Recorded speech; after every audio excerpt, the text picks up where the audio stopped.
খাবার খাই ভাই। এই ফলের বাগানে যাওয়ার জন্য আমি এর আগে অনেকবার উদ্যোগ নিয়েছি ভাই।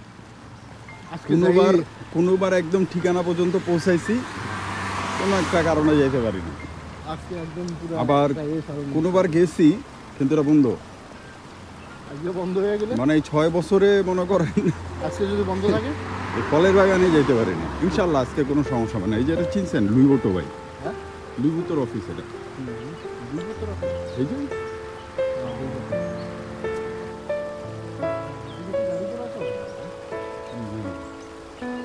আমি যাবো কেন, বাইরে কেন? ওই চেমনি আইসেন কেমনে? এখানে কোনো ডিরেক্ট বাসও নেই। বাসও আমাদের ওই 2-3 স্টপেজ সেটার আশেপাশে নামাই দিতে হবে।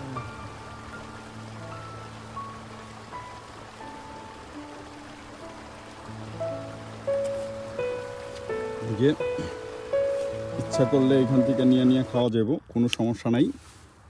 তারা বলছে টেস্ট করা যাবে, তা আমি তাই টেস্ট করতেছি।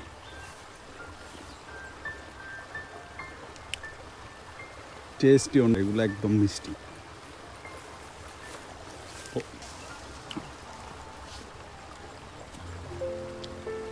ভাই ফলটার নাম জানি কি বললেন? আমি সঠিক মনে করতে পারতেছি না, তবে কোথায় পেল। তেল মনে তেল অসাধারণ একটা ফল, ঠিক যেমন মিষ্টি দেখতেও সুন্দর। আমি মনে করছিলাম মনে হয় টক হবে। অসাধারণ, থ্যাংক ইউ ব্রাদার। আপনার মতন একজন লম্বা মানুষেরই দরকার ছিল এখন। আমি হইলে তো এটা পারতে পারতাম না।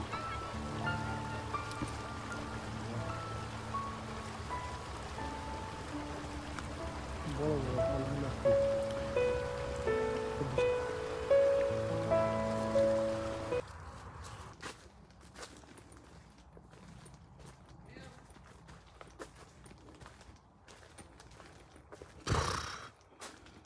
What a size! এটাও টমেটো। ও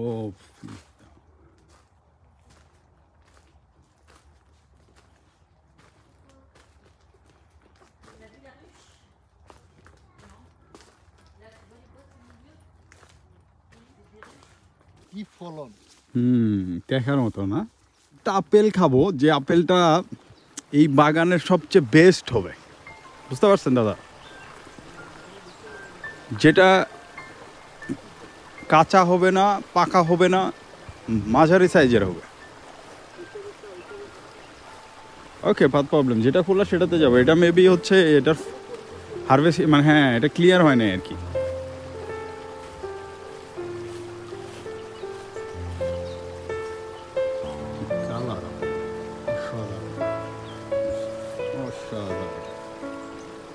কি পরিমাণের আপেলের কালার আছে!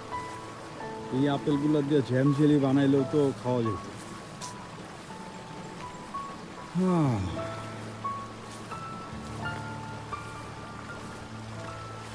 ভাই ফলটা, ভাই এটা কি মিষ্টি কুমড়া?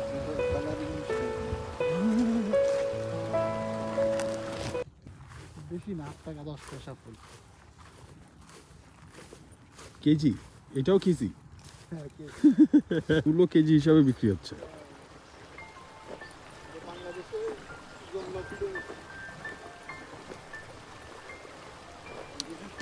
এইটা আসলে ফুলের সময়টা হচ্ছে আরেকটু পরে, শীতের সময়।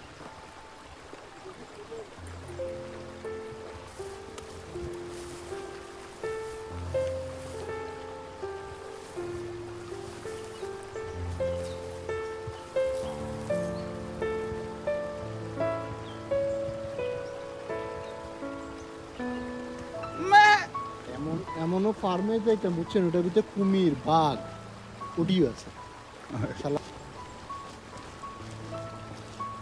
চলে আসলাম ভুট্টা খেতে।